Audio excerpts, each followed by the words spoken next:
Hi friends, ഇന്ന് ഞാൻ ഉണ്ടാക്കുന്നത് പുഴുങ്ങിയ മുട്ട കൊണ്ടുള്ള മയോണൈസ് ആണ്. ഒരുപാട് എണ്ണയൊന്നും ചേർക്കാതെയാണ് കേട്ടോ ഈ ഒരു മയോണൈസ് ഉണ്ടാക്കിയെടുക്കുന്നത്. അപ്പോൾ വീഡിയോയിലേക്ക് പോകുന്നതിന് മുമ്പായി എൻ്റെ ചാനൽ ആദ്യമായാണ് കാണുന്നതെങ്കിൽ പ്ലീസ് ഒന്ന് സബ്സ്ക്രൈബ് ചെയ്യണേ. സബ്സ്ക്രൈബ് ചെയ്യുന്നതിനോടൊപ്പം തന്നെ തൊട്ടടുത്തുള്ള ബെല്ലൈക്കൺ കൂടി ഒന്ന് പ്രസ് ചെയ്ത് കഴിഞ്ഞാൽ ഞാനിടുന്ന വീഡിയോസിൻ്റെയൊക്കെ നോട്ടിഫിക്കേഷൻ നിങ്ങൾക്ക് ലഭിക്കുന്നതായിരിക്കും. അപ്പോൾ നമുക്കിതെങ്ങനെയാണ് ഉണ്ടാക്കണേ നോക്കിയാലോ.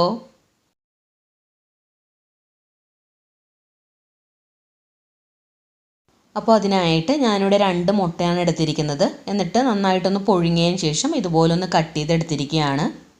ഇനി ഈ മുട്ട മിക്സിയുടെ ജാറിലേക്ക് ചേർത്ത് കൊടുക്കാം. അപ്പോൾ നമുക്കിതിൽ മഞ്ഞ ചേർക്കാൻ താല്പര്യമില്ല എന്നുണ്ടെങ്കിൽ മുട്ടയുടെ വെള്ളം മാത്രം ചേർത്ത് കൊടുത്താൽ മതി കേട്ടോ. പിന്നെ വേണ്ടത് 2 അല്ലി വെളുത്തുള്ളിയാണ്. അത് ഇതുപോലെ ഒന്ന് ചെറുതായിട്ട് അരിഞ്ഞിട്ട് ചേർത്ത് കൊടുക്കാം. പിന്നെ ഇതിലേക്ക് വേണ്ടത് ഒരു 1/4 ടീസ്പൂൺ കുരുമുളക് പൊടി, 1/4 ടീസ്പൂൺ ഉപ്പ്, ചെറിയൊരു മധുരത്തിന് വേണ്ടിയിട്ട് 1/2 ടീസ്പൂൺ പഞ്ചസാര. പിന്നെ വേണ്ടത് 2 ടീസ്പൂൺ വിനാഗിരിയാണ്. വിനാഗിരിക്ക് പകരം നാരങ്ങാനീര് ചേർത്ത് കൊടുത്താലും മതി. പിന്നെ വേണ്ടത് 3 ടേബിൾ സ്പൂൺ പാലാണ്. ഞാനിവിടെ തിളപ്പിച്ചാറ്റിയ പാലാണ് കേട്ടോ എടുത്തിരിക്കുന്നത്.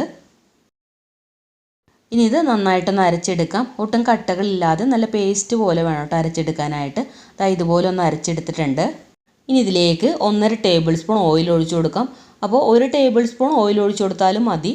പിന്നെ പുളി നോക്കിയിട്ട് കുറവായതുകൊണ്ട് 1 ടീസ്പൂൺ വിനാഗിരി കൂടി ചേർത്ത് കൊടുക്കുന്നുണ്ട്.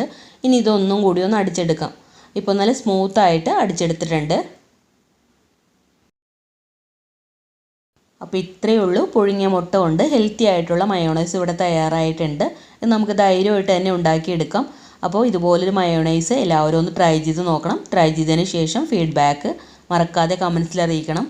അതുപോലെ വീഡിയോ ഇഷ്ടമായിട്ടുണ്ടെങ്കിൽ ലൈക്ക് ചെയ്യാനും ഫ്രണ്ട്സിനും ഫാമിലിക്കൊക്കെ ഒന്ന് ഷെയർ ചെയ്ത് കൊടുക്കാനും, ഇതുവരെ സബ്സ്ക്രൈബ് ചെയ്യാത്തവരുണ്ടെങ്കിൽ ഒന്ന് സബ്സ്ക്രൈബ് ചെയ്യാനും മറക്കരുതേ. അപ്പോൾ അടുത്ത നല്ലൊരു വീഡിയോ ആയിട്ട് വരാം. Thank you for watching.